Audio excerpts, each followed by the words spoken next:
Good evening, everybody. Pastor Michael coming to you here again on a Wednesday night. Hope you're all having a good day.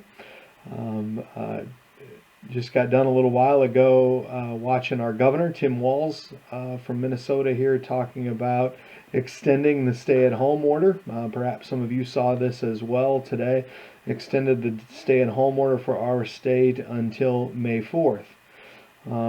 This is probably disappointing, but not unexpected news to most of us. Certainly isn't unexpected to me. That was what I kind of had projected and anticipated, and I think many people that I talked to have projected and anticipated that. Nonetheless, it is a little disappointing. We're about 3 weeks into this thing now, and it's starting to wear on people. The anxiety is starting to take its toll.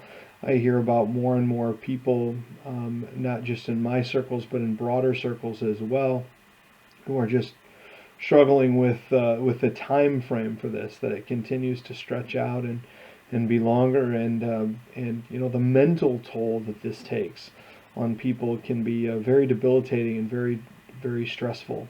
The stress, the anxiety, the having to think about things in a different way, the inconsistency of it all. It's just really challenging. And by the time it's all said and done, we'll be several weeks into this, 6-ish or so weeks into this, 5, something like that. And it's really, really challenging to deal with and to know how to think about it. And we can get down. It's pretty easy to get down on ourselves and get down on our situation and just feel like, ugh, how and when is this gonna end? For a long time, we had hanging up on a wall in our house. It's not there anymore. But we had a passage of scripture from Romans 12, verse 12, that hung on our wall. And it's these words: be joyful in hope, patient in affliction, and faithful in prayer. Joyful, patient, faithful. I think if those are 3 words that could describe how a Christian ought to be and act and think and feel right now, it would be those 3. Joyful because we know there is a hope that exists beyond our current situation, and that hope is in Jesus Christ. And so we can be joyful in that, even in the midst of stress and anxiety and worry. But even in that, we need to be patient in affliction. Patience is a very challenging thing, and all of us are being afflicted by this, if you will, in a variety of different ways. We need to continue to remain patient because we have that hope. And how to remain joyful and patient?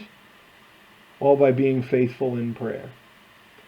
I think that's been the key to this for me, is to be diligent about my prayer life in all of this, and keep coming to the Lord and asking for that added strength for each new day and each new challenge.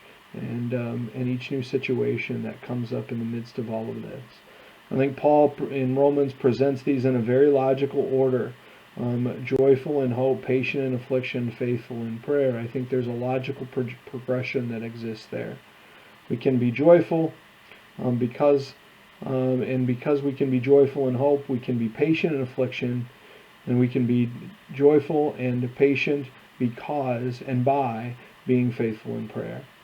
And so I hope you'll do those things during this time, this continued time of separation and social distancing and the challenges that creates. That you'll be joyful in hope, patient in affliction, and faithful in prayer. And if you do those things, I am confident that the Lord, who is your God, will bless and keep you. And he will make his face to shine on you and be gracious to you, and he will turn his face toward you and give you his peace. His joyful, patient, faithful peace. May God bless you on this Wednesday night. Have a good evening.